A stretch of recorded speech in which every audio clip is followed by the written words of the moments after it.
stop. I'll call the meeting to order. Thank you all for coming. That's all I'm going to say. Mr. Clerk. Thank you, Your Worship. The first item this evening, I'll say slowly as Councillor Nicholson proceeds. The first item this evening is the minutes of the regular council meeting held on Monday, October 20th. The recommendation is that these minutes be approved. So moved. Second. Moved by Councillor O'Neill, second by Councillor Asmundson. All in favour? Opposed? Carried unanimously. Item 2 is our first report of staff. It concerns a zoning amendment bylaw 4505 for a proposed subdivision at 964 Charland Avenue. The staff recommendations that council give first reading to City of Coquitlam zoning amendment bylaw number 4505 and that this bylaw be referred to public hearing. So moved. Second. Moved by Councillor O'Neill, second by Councillor Hodge. All in favour? Opposed? Carried unanimously. Item 3 concerns Communities in Bloom. The staff recommendations that council authorize staff to submit an entry into the 2015 Communities in Bloom program. So moved. Second. Moved by Councillor Asmundson, seconded by Councillor O'Neill. This is an amazing program that really has absolutely nothing to do with vegetation. It only has to do with the celebration of community and the ability to get volunteers going, and I'm so enthusiastic about this because we've been talking about it. We're getting back in for a long time. It's great to see this before us. Councillor O'Neill.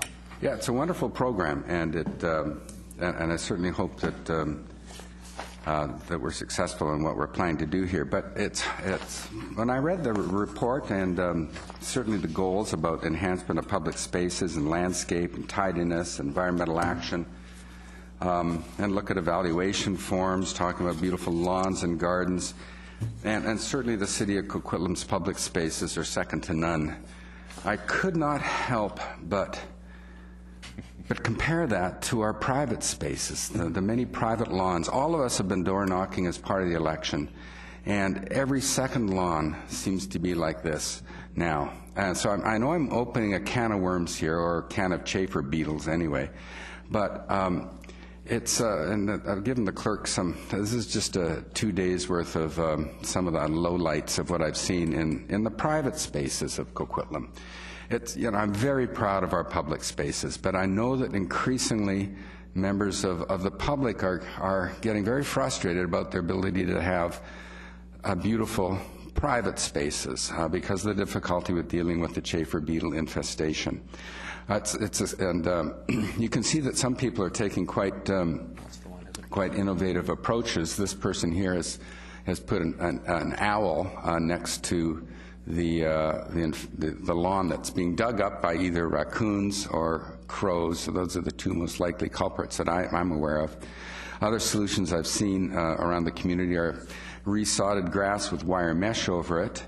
I've heard of people using motion control sprinklers to try to spray the animals that are digging up the lawns with water. I actually bought myself from a store about a month ago solar-powered beepers that emit a noise that apparently is supposed to scare off the raccoons, because raccoons are at the fault in my backyard, and hasn't really worked very well because I think we don't get enough sunshine to charge those batteries up to make them last all night long. So it's a sort of sonic disruption that apparently the raccoons don't like. Anyway, we received letters, as all of council, and I personally been receiving at the doorstep people saying, what can we do about this? And I know that that our staff has been aware of this. Everyone on council in mid-August received quite a long letter from Vern Cousy from our environmental department, and describing the situation, how it has developed, how there are no current pesticides that are legal to use in Coquitlam that can handle this, describing how a type of nematode, a microscopic worm, can be put on our lawns at a very specific time of the year, and then they can get after this. That's not something I think most people are aware of, and if they are, it seems like a very expensive solution. I've heard somebody say that, yeah, I tried to do that, and it cost me $400 for a little bit of land, and then it didn't work all that well. So I've alerted the staff to the fact I was going to be bringing this issue up because I know there's a lot of people out there who want the community to bloom not only in the public spaces but in their private spaces, who want to have beautiful lawns not only in our parks and our playing fields but also in their front and backyards.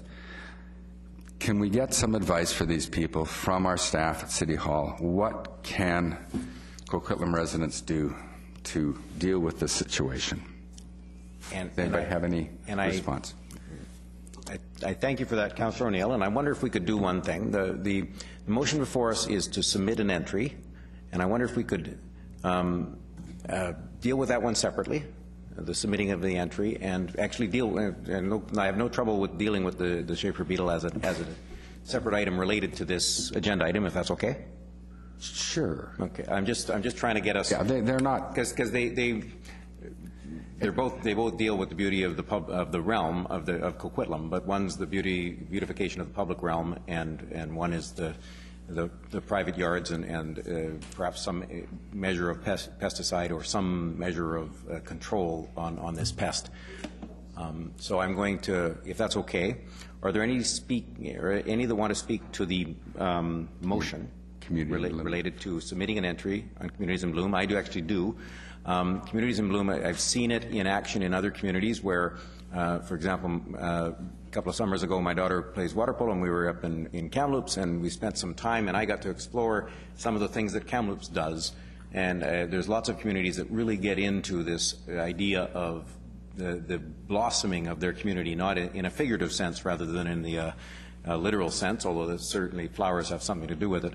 And I wanted to comment on Kathleen Reinheimer, one of our staff persons who is tremendously committed to this program and has been for how many years deeply involved in it in a capacity of someone who judges. And I just wanted to put the question.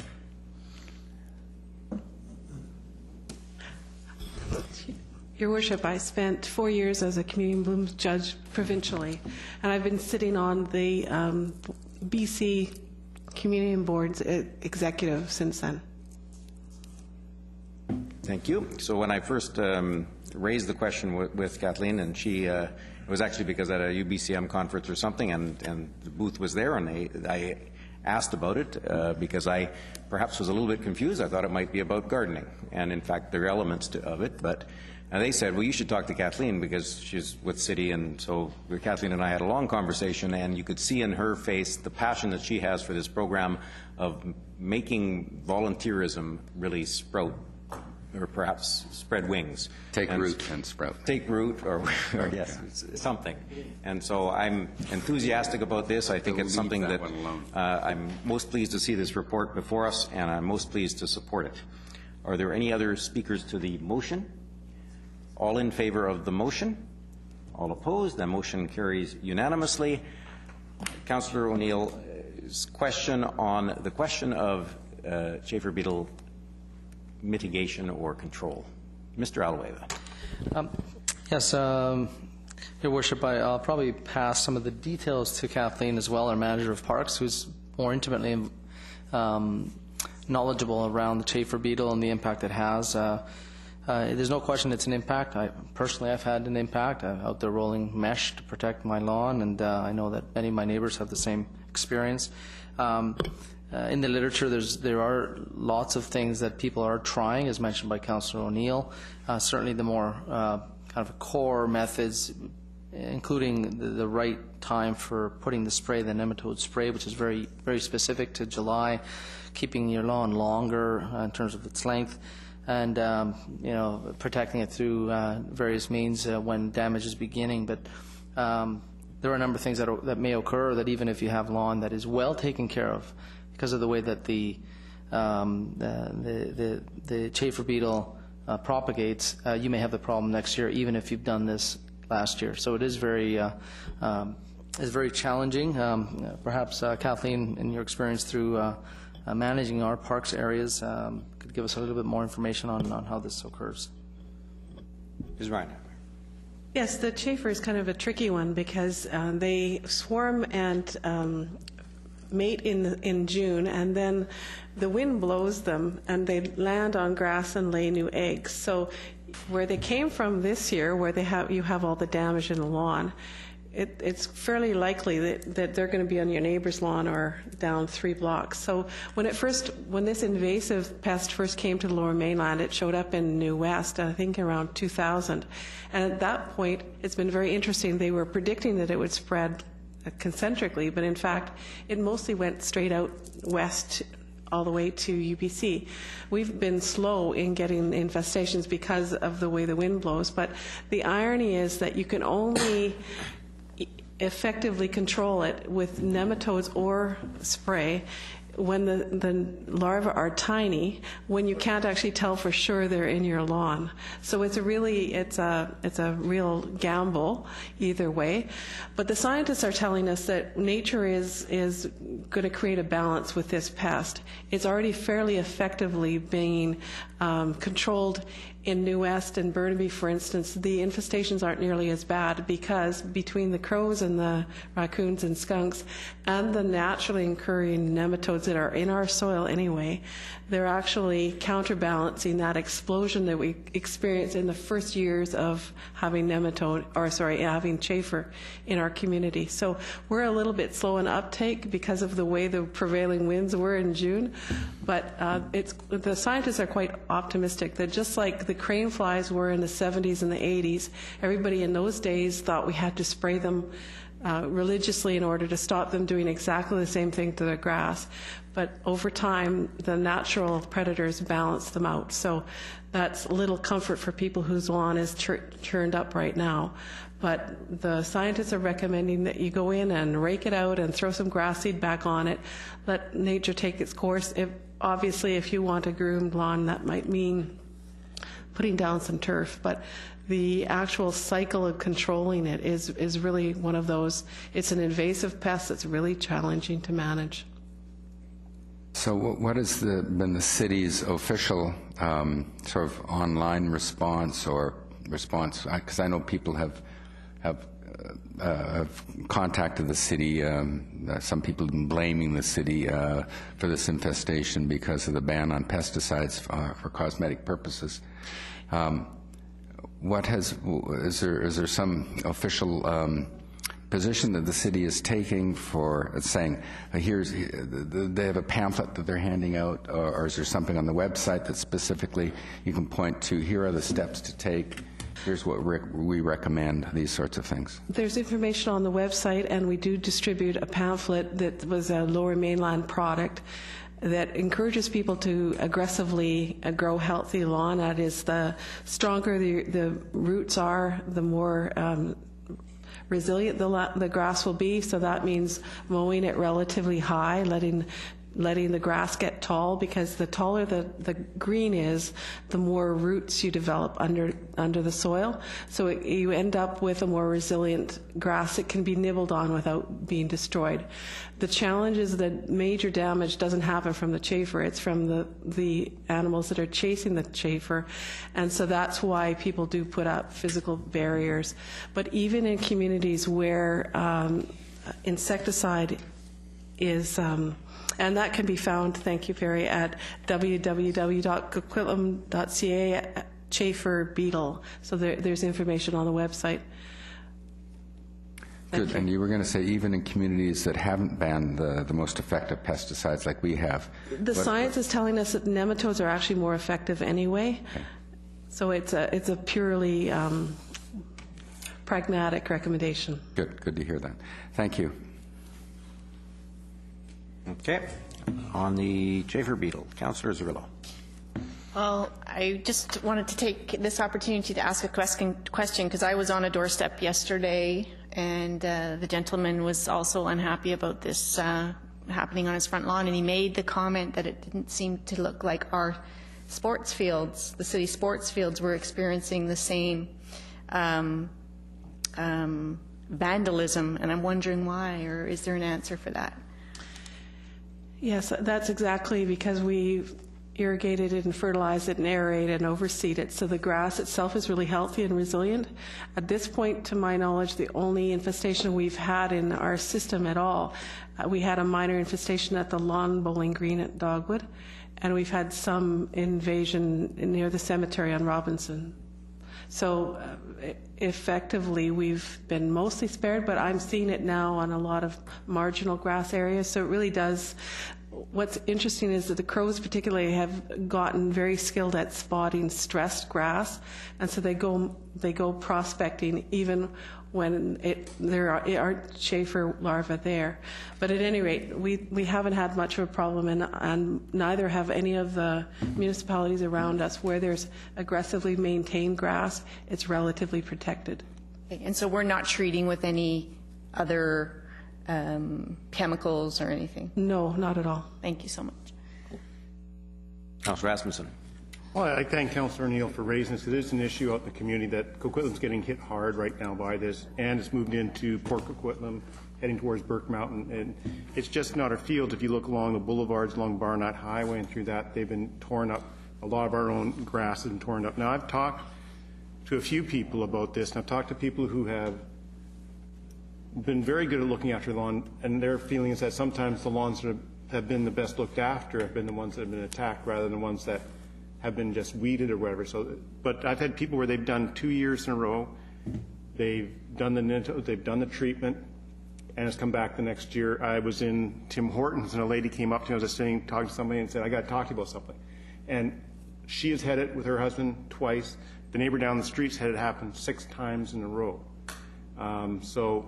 And I talked to the companies that are doing this, and they say the success rate with the treatment is about 60%, not 80%, it's around 60%. 40% of the time, it doesn't work, and there's such a short window of it. I think we need to get those. I remember when this first was happening in the U.S., we got that pamphlet, we put it out, but I don't think we've done a good communications or information strategy since then, and it's now in Coquitlam. But I do think we have to find some. There's what I've found from the people out there that have been trying to do the right thing. They're hiring the companies, they're not doing it themselves, they're spending the money, and I think they need some better guidance on this and some hope, because some people are just, they're spending $1,000 over 2 years. Some people spent $3,000, $4,000, and it doesn't mean they have to returf their lawn, and that won't guarantee it. So it's an issue all over the city right now for people, and I think they need some better information, the reissuance of that pamphlet, or some other means to help deal with the problem. But I think we need to step up and help, because most people I tell are frustrated. I listen to Councillor O'Neill.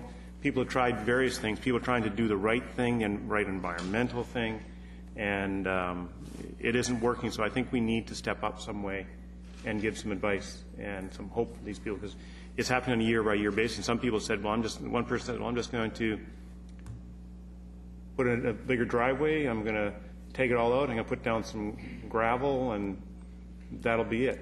Right?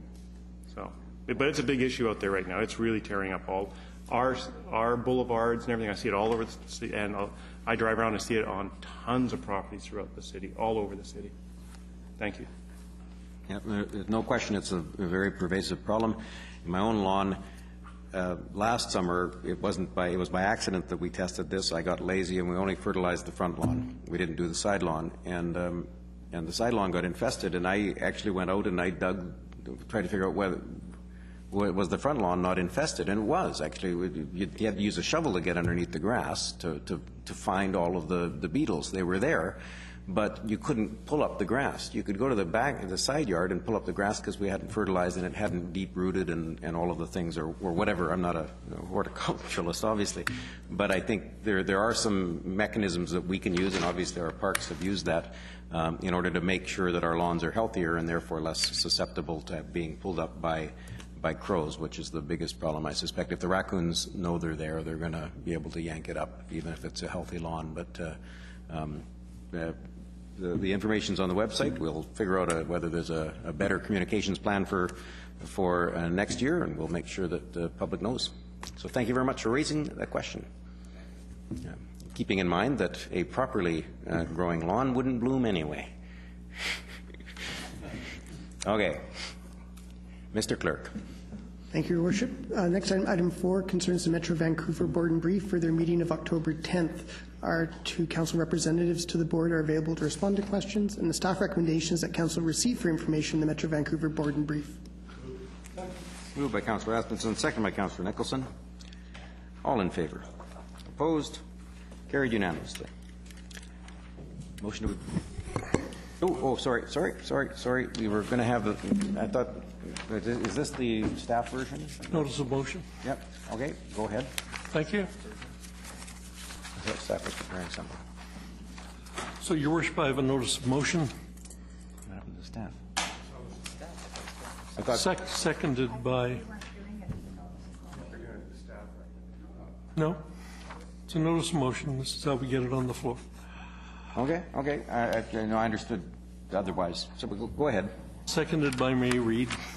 Whereas NextUse Recycling has applied for a Metro Vancouver license to operate a mixed waste recovery facility in Coquitlam, whereas this facility will increase recycling rates in the Tri-Cities and help Metro Vancouver meet goal number 2 of the 2011 Metro Vancouver Integrated Solid Waste and Resource Management Plan, whereas the capital cost of $30 million will be borne entirely by the private sector, and whereas this facility will create approximately 80 well-paying jobs, whereas Coquitlam Council has unanimously supported this application, and whereas Metro staff have had this application for approximately 8 months, and whereas Bylaw 280 has not been approved by the province, and whereas Metro have an obligation to process this application under the existing regulatory bylaws in place at the present time.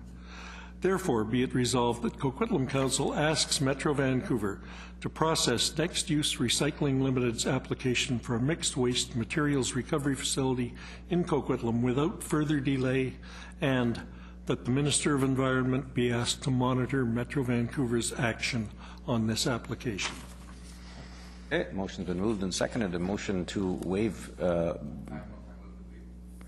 Okay, moved by Councillor O'Neill to waive procedure that would make it not subject to debate until next week. Seconded by Councillor Nicholson. Are any discussion on the notice to waive notice? Motion to waive notice. Seeing none, all in favor? Opposed? Carried. So the motion is now before us. Is there any debate on the motion? Seeing none. It's great to see well-paying jobs. I see some people don't put it that way sometimes, but all in favor? Opposed? Carried unanimously. Moved by Councillor Reid to adjourn, seconded by Councillor Aspenson. All in favor? Opposed? Carried unanimously. Thank you all for coming.